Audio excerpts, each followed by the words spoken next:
r/ask Reddit. What was a huge trend that everyone forgot about? That weird time when everything was mustache themed. Girls being random with their quirky mustaches on a stick at beer gardens. Oh, and bacon themed. Inflatable furniture was all the rage in the 90s. My sister and I got an inflatable couch for Christmas. The basement flooded that year and we used it to float around down there. It was awesome. We all float down here. You'll float too. Waterbeds. Watching media from the 80s and you'd think they were in every home. Still have one. Love it. I sleep so much better in my waterbed than when I sleep on my BF's regular mattress. My parents still have one and have slept on that same one longer than I've been alive. 31 years. They last a long ass time if you take care of them. Those bracelets that made you more stable, balanced, or pull toxins out of your wrist. Power balance bands. I remember when all the cool kids at my school had those. Do the Harlem Shake. Bass drop. I remember when the Harlem Shake and Gangnam Style united. Gangnam Style really got a duck ton of views on YouTube. I actually did forget about this one. Neopets. 10-year-old me pretended to be sick so I could stay home and grab some limited edition Neopet once. I miss the days when I would be excited for each day to harvest the daily free omelette and free jelly. Let us not forget the soup kitchen and the free wheel spins. Going out dressed as clowns with a weapon and scare people. I'm glad that stopped. It was stupid and ruined YouTube. I'm pretty sure some clown wound up getting shot and killed, in NYC maybe, when he tried scaring someone in a park, and it died pretty quick after that. Personalized ringtones. I rarely hear anyone with custom ringtones now. Bluetooth earpiece for calls. I use customized ringtones for each family member, then again I'm old. Ditto. When I'm working construction, I want to know if I'll let it go to voicemail or if it's a text I really need to read ASAP. Silly bands. Those were so ducking huge and now they don't exist anymore. It's like they just vanished one day. At our school, everyone wore them and traded them with one another until the principal started wearing a dolphin one. The next day, no one had them on anymore. When I started college in the mid-zeros, almost everyone had a BlackBerry, the Crackberry era. We'd be messaging each other on BBM all the time and all that shit. By senior year those phones weren't even a passing thought on our minds. It's impressive how quickly it changed. And all the phones you could slide out a full-size keyboard. It felt like such an upgrade not to have clicked a button several times for one letter. Though I did get super quick at texting using them and felt so accomplished I could do it without looking down. Segways were going to change the world. Flappy Bird. Didn't the guy who created it kill it? Heelys. Kinda strange how people forgot about the single coolest thing in existence.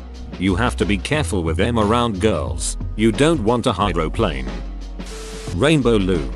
Everyone had like a gazillion different little rubber bands. I still find them around my house.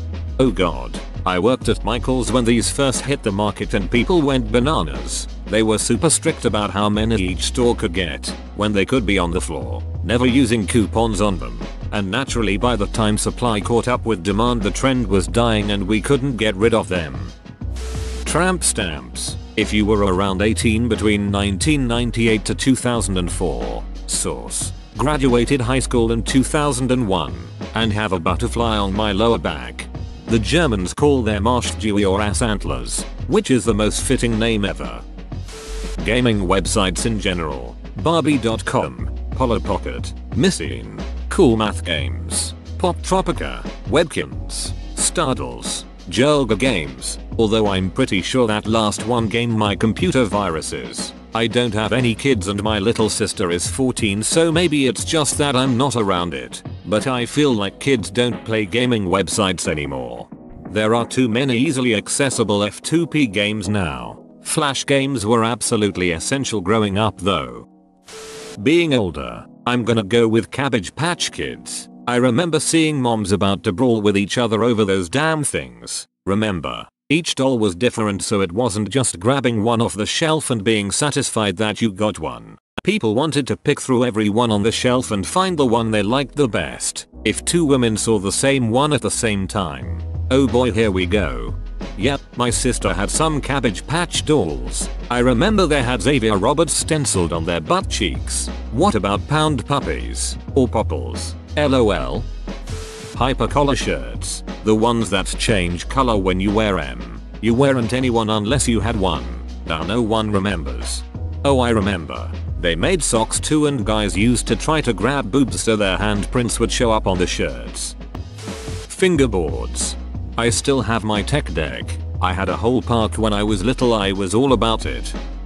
AOL chat rooms with strangers in the teen chat. Also, AIM and putting up intricate away messages that included your friends and googling AIM away message templates and shit. Damn. I feel old as duck now. You all remember the Sidekick with AIM pre-installed? I remember seeing how long my crush had been away from his computer and imagining all of the amazing things he could be doing. Crackle nail polish mayo. Bro, I really forgot about this. I think I still have some of that stuff. Burning custom CDs. I'm still burning CDs like it's 2003.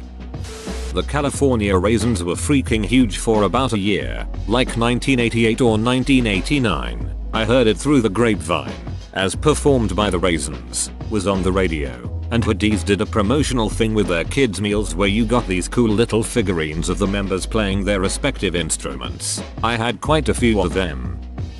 Those weird hoverboard things from 2015.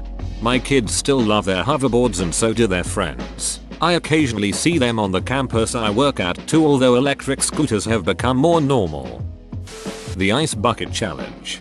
The company I worked for made me do it at the end of October in the PNW. It was 45 degrees outside. Then they also filmed it and blasted it all over social media. Like you had to do it as a stipulation for keeping your job. Fidget spinners, planking, mannequin challenge, Harlem Shake, any meme older than 2 weeks. Company where I live recently gave away over 100,000 fidget spinners. Apparently they weren't selling any more at all and were just taking up space in their warehouse. They still made an absolute killing on the ones they did sell though. The Cups song from Pitch Perfect. In the 1950s there was a fad that was teens seeing how many of themselves they could stuff into a phone booth. Barrettes and baby bangs. Yo, remember those little plastic butterfly clips from the 90s? Pokemon Go playing with thousands of people in Central Park in the first few weeks was amazing. Everyone walking around like actual trainers asking each other where they got such and such Pokemon was crazy. The first few weeks of Pokemon Go was the closest we've ever gotten to world peace. I lived in an apartment complex that had a nice park and walking trail when Pokemon Go came out. I used to go on walks every day at the trail, and when the game released, I saw so many people out and about playing it. It was exciting to see them, and I remember I just could not stop smiling about it. Ed Hardy clothes. Butterfly clips. Cucumber melon bath and body works spray. Dream or grass spray from the Gap. Those sticky rubber strings with a foot or hand on, and you put it on your finger like a ring and throw the foot or hand at a wall and it would stick. You could get them from 20p machines in the early 2000s. And then they immediately get all dirty and hairy and gross. Farmville. All of my aunts let their young children create Facebook accounts just so they could send themselves gifts through them. My Facebook feed used to be full of pictures of everyone's farms. Hammer pants, hyper collar shirts, wrist slappers, tickle me Elmo, Furbies, Tamagotchis, shirts with Looney Tunes characters, shirts with gangster Looney Tunes. That era during the 2000s early 2010s when every popular song got an Alvin and the Chipmunks cover. Still can't believe we survived that. Jelly shoes, using 20 to 30 tiny butterfly clips to accent hairstyles. Those little clips did nothing but become hazards once dropped on the floor. Whoa, you made it to the end? You're a ducking beast. I'll cut you a deal. Smash like and subscribe for more curated content, bruh. It's free and that's a great price.